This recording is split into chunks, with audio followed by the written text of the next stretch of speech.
Welcome to Mechanic. Today we have a 2011 BMW X3. This has the M52 engine in it, 6-cylinder engine, and we have a check engine light on it, so we're going to read the codes and see what it is. So now we have our Mechanic scanner hooked up to the vehicle via the OB2 port, and we're going to go into diagnostic, select the BMW, select the smart VIN. It's going to communicate with the vehicle, come back with our VIN number, and then it will give us some more information. Hit yes. Now it goes through its process to communicate with the vehicle and its components, and we'll just let it do that. All right, we've gotten to the diagnostics page. Quick scan will communicate with every component on the vehicle. We'll just do control modules. Now we can select from here, drive. This one, the ECU, is located as the digital engine electronics module, and so we'll select that. And then we can read our codes. And in the codes we have a 12B104, and that is an oxygen sensor heating before the catalytic converter. And then a 120204, that's oxygen sensor heating number 2 before catalytic converter. So number 1 being this 104 and the 204, 1 is sensor 1 from the cylinder bank, and 2 is sensor 2 from the cylinder bank. Now this is a 6-cylinder that's all in line, and so you don't have intake and exhaust tank. You have 2 different exhaust oxygen sensors, but one controls the first 3 cylinders and the other is the last 3 cylinders, just so you know. And so we have our 2 upstream oxygen sensors that we're going to look at here and how you would replace them, and then your downstream oxygen sensors are located on the vehicle, so you need to raise that and be able to do that. So coming over here to the right side of the vehicle, your passenger side, our oxygen sensors are located right down in there. You can go ahead and remove the 2 screws on this. Well, there's 2 on the front, there's 2 on the back, technically, of a 5mm to be able to get these out. And then once you do that, then this will pop up and out, and we can set that aside. It just gives us a little bit more access, especially more for the electronic wires. So if we look right down here, we have oxygen sensor, and this would be number 1, and then oxygen sensor number 2 is right back there. There's a little bracket you'll need to remove for the ease of access of oxygen sensor number 2. Now it's a bracket that's holding the wires so that they stay in a place where they don't drop on the exhaust manifold and melt. So, that being said, and if we follow the wires back, they're going to go back up around here, and they come and connect up here. So this, the kind of gray one, that goes for the back oxygen sensor, and then there's another one dangling over here, which will be under here depending on how many times somebody is taking your car apart. And then we have this one, and so this is the front one, and so you just do the same process to repeat if you need to replace either one. So we've disconnected the wire from the back there, and now you just follow it down the side here, get it off. They're smashed together here with this holder, so we'll separate it from that.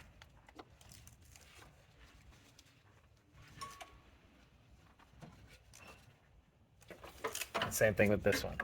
And so that is we have our oxygen sensor wire disconnected, and now we can gain access to undo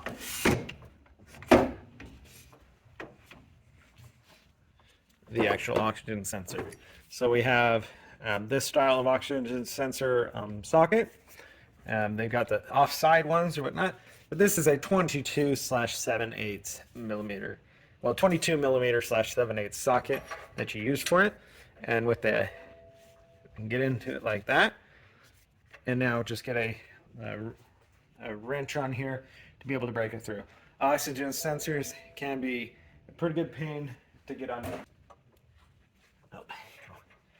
It actually helps if when you're trying to loosen, you go in the loosen direction, which is the counterclockwise. And so we have it loosened, and now we can spin this out.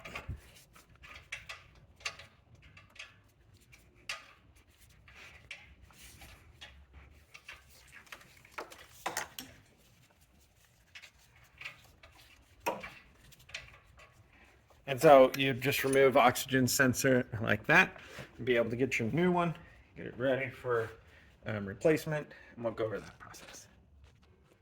All right, so we have our oxygen sensor for the replacement. We just need to be able to put this in here. Then we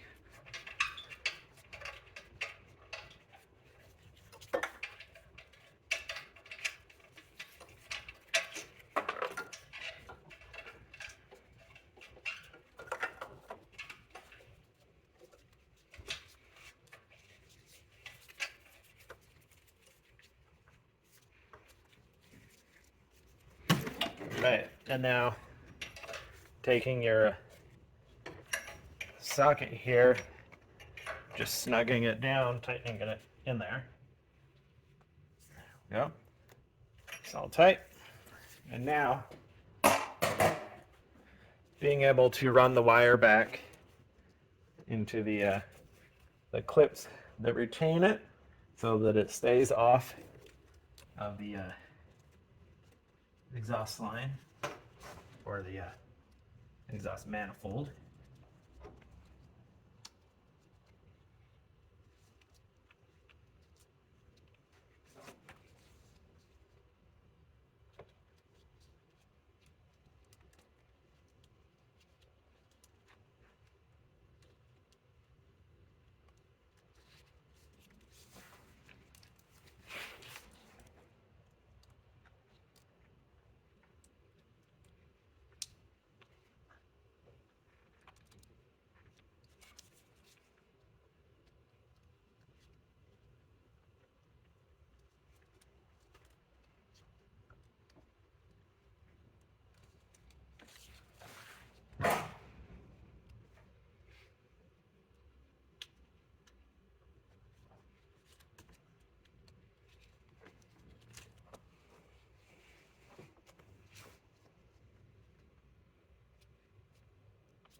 Okay, able to get the line installed in there. The clips on it. You can clip it on the side of that bracket there. And now we need to run our top portion of it.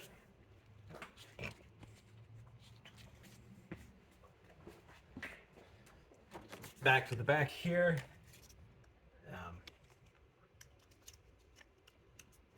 Make our connection and put everything. It's got some holders that go right there. Put everything in there, hold it good, and then you can go ahead and put your little cover back on here. But either way, that replacement of our exhaust, of our oxygen sensor, that was sensor 1, sensor 2 on the back. Being sensor 1 operates 1, 2, and 3 cylinder, and sensor on the back does 4, 5, 6.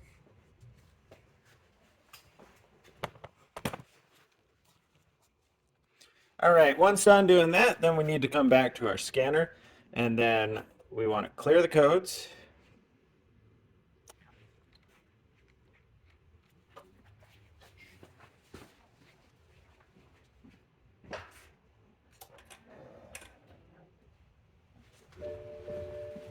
And we need to have our ignition on.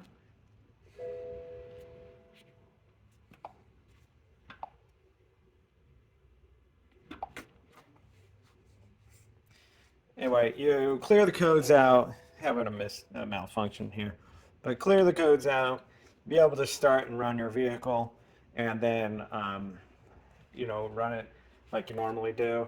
And if the code doesn't come back, then it was potentially just an O2 sensor that had malfunction. If it does come back, well, then there's some other things you're going to need to look into. More important, most likely a catalytic converter or something like that on that side of the system. Thanks for watching.